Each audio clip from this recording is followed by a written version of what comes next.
The POW story can be summarized in the last phrase of the poem Invictus. It matters not how straight the gate, how charged with punishment the scroll. I am the master of my fate.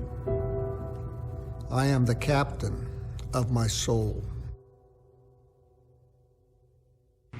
From February 1965 to November 1968, the United States waged a massive bombing campaign against North Vietnam.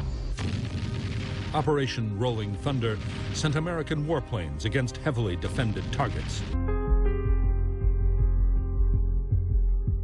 I was handcuffed, put me in a Jeep-like vehicle, and transported 200 miles north to the capital city of Hanoi. And I was put into a prison that the French had built, and it was called the Fiery Furnace, or in Vietnamese, the Hoa Lo prison. Then started a series of interrogations, and we military people are sworn to abide by a code called the Big Four. And the Big Four means you're obliged to give only your name, rank, serial number, and date of birth. But Vietnam decided not to abide by those rules, and as was to be experienced in the next 8 years, they did indeed resort to torture.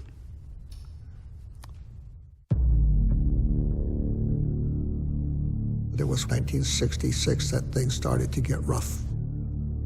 They decided they were going to get what they wanted. A list of missions that you had flown, a biography, a confession and apology to the Vietnamese people.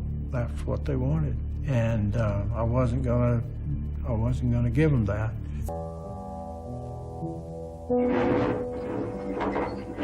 Whenever you heard keys jingling, in the middle of the night, somebody was going to be taken out and tortured.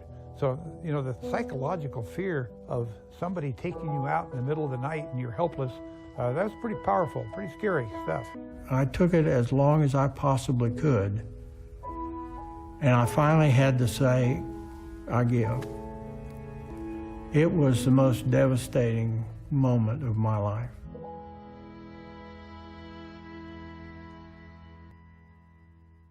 I remember going back to my cell and just crying and crying about, you know, I'd let my country down, my family down, and even now it's a little hard talking about it.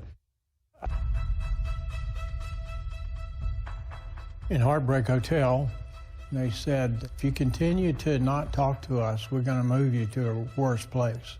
But if you do talk to us, we'll move you to a better place. So I chose the worst place.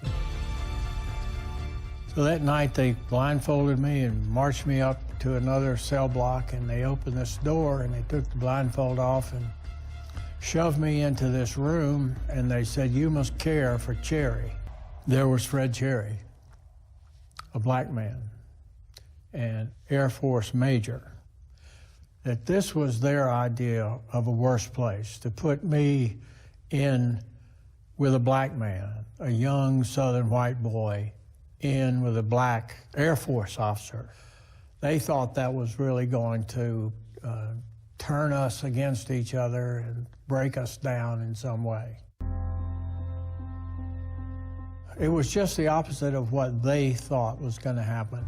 I mean, I did take care of him, and in taking care of him, it gave me something really important to do. Before that time, I had been concerned with two things: survival and doing my duty. And now I had something really important to do.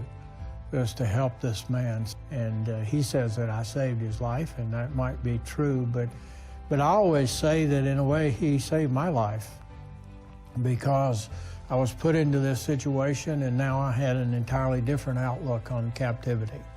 That we were there to help one another, not just look out for yourself, you know, and do your duty, but you had other obligations. And that was the way we were going to survive, is if we all cared for one another in any way that we possibly could. What I hope you get out of this film is that that you can overcome adversity. What you have to learn to do, though, is be resilient. Resilience. Those men in captivity were the epitome of resilience.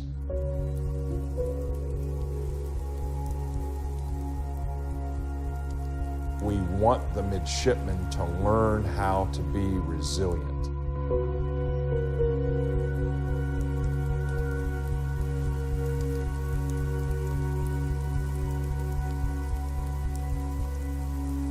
This is a story of grit, determination. The POWs offer us classic examples of resilience. My personal way up is to direct, influence, and inspire the efforts of others toward a common purpose. Inspire is the highest of all bars. Inspiration, the modern English word, comes from the Latin origin of to breathe life into, inspirare. It's to animate something, and great leaders do just that.